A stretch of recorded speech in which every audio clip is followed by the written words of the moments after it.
Parabéns à verdadeira campeã das eleições, a mídia. Este é o Visão Libertária, sua fonte de informações descentralizadas e distribuídas. Esse artigo foi escrito por João Vitor, revisado e narrado por Coreia com K. Nesse artigo, João Vitor vai apontar os erros da campanha e do próprio governo Bolsonaro, que o levaram à derrocada na disputa pela presidência em 2022. Nessa análise, não vai ser considerado a hipótese de fraude nesse último pleito. Bolsonaro surgiu no cenário nacional principalmente com sua pauta conservadora em oposição ao governo Dilma, que para a grande imprensa, à época, era tida como polêmica, como ser contra a agenda LGBT, aborto, doutrinação ideológica no ensino, entre outras coisas más. Desde então, foi ridicularizado e o establishment o considerava como um fenômeno político isolado, que tenderia a longo prazo a ser ignorado pelo público. No entanto, em 2016, como bem sabemos, com a ascensão da direita ao redor do mundo, com Trump sendo seu principal representante, Dilma sofreu impeachment. Assim, a esquerda no Brasil teve suas bases fortemente abaladas. Nesse interstício, abriu-se um vácuo no poder, que no contexto do Teatro das Tesouras, aqui descrito como a dualidade entre os estrelas e os tucanos, que vigorou no país até 2014, deveria ter sido preenchido pelo Partido das Aves Bicudas, mas o povo optou por um outsider, visto que a pauta anticorrupção era sensível aos eleitores, já que os escândalos do Petrolão e Lava Jato atingiam a quase total bancada do Congresso. Na campanha de 2018, a Rede Globo, o Grupo Folha e outros fizeram forte oposição ao então candidato Bolsonaro. Verdadeiros ataques, totalmente baixos, mas mesmo com esse antagonismo, apoiado apenas pelas redes sociais, ele conseguiu chegar ao Palácio da Alvorada. Com o início de seu governo, uma de suas primeiras medidas foi extinguir a propaganda de empresas estatais em veículos de imprensa e diminuir os gastos do erário com publicidade oficial.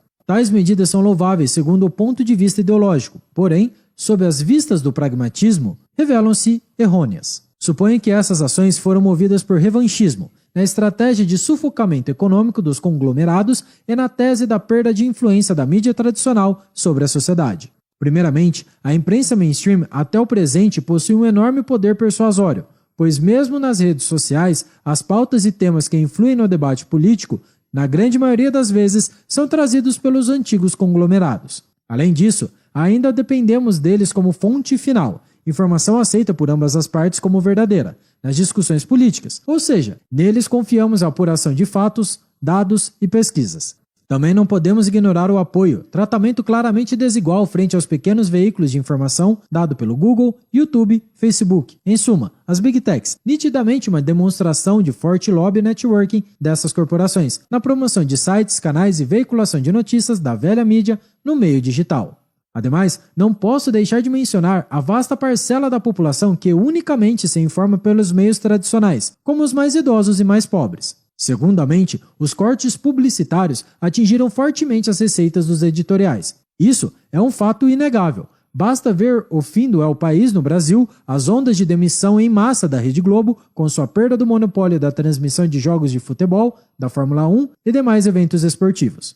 Porém, o erro de cálculo do governo foi pensar que a derrocada econômica dessas empresas e sua consequente mudança de postura viria em apenas 4 anos de carestia de recursos públicos. O efeito foi o oposto. Ela apenas se radicalizou e se tornou ainda mais parcial. A negligência e desconsideração dos fatos últimos mencionados aqui, causadas, como já expostos anteriormente, pelo desejo de vingança, visivelmente perceptível dado como Jair foi tratado em sua primeira campanha à presidência pela imprensa, e o excesso de confiança do bolsonarismo, posto que conseguiu crescer no cenário político sem os meios convencionais de TV, rádio e jornais tradicionais.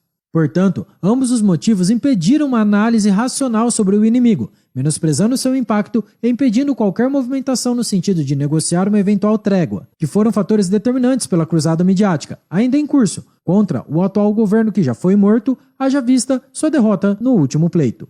Outro aspecto a ser considerado foi o comportamento do presidente, particularmente as suas falas. Diariamente, Bolsonaro conversava com seus apoiadores em espaço reservado nas dependências externas do Alvorada e permitia que tudo fosse filmado, ou seja, ele próprio fornecia material para ser usado contra sua pessoa pela imprensa. Durante a pandemia, soltou diversas frases infelizes, fruto do estresse do momento, as quais poderiam ter sido evitadas simplesmente não se manifestando, permanecendo em silêncio perante jornalistas. Em minha visão, ele não enxergou a grandeza do cargo. Queria continuar se comportando como um mero deputado, conversando com qualquer um pela rua e sendo muito aberto ao público. A equipe jurídica também se demonstrou fraca perante os desmandos da Suprema Corte. E posso citar apenas um exemplo, o de Bruno Bianco, o qual, como advogado-geral da União, perdeu um recurso em processo em que se discutia a suspensão da necessidade do presidente em prestar depoimento à Polícia Federal, por pura preclusão, isto é, por perda de prazo. A única forma de encurralar os ministros do STF seria colocando-os contra seus próprios precedentes, e não deveríamos ter deixado o ativismo judicial ser usado como arma apenas pela esquerda. Quando jornais e pessoas de nosso lado foram calados e por vezes presas, os julgados desses processos deveriam ter sido usados de igual forma contra o inimigo. Somente assim, a hipocrisia e absurdo dessas ações seriam expostos e o equilíbrio se alcançaria como uma espécie de troca de reféns, algo comumente feito durante o regime militar. Situação não muito diferente da nossa realidade, uma vez que, há tempos, o Estado Democrático de Direito deixou de existir em nosso país. Sinto que o idealismo nos impediu de agir dessa forma.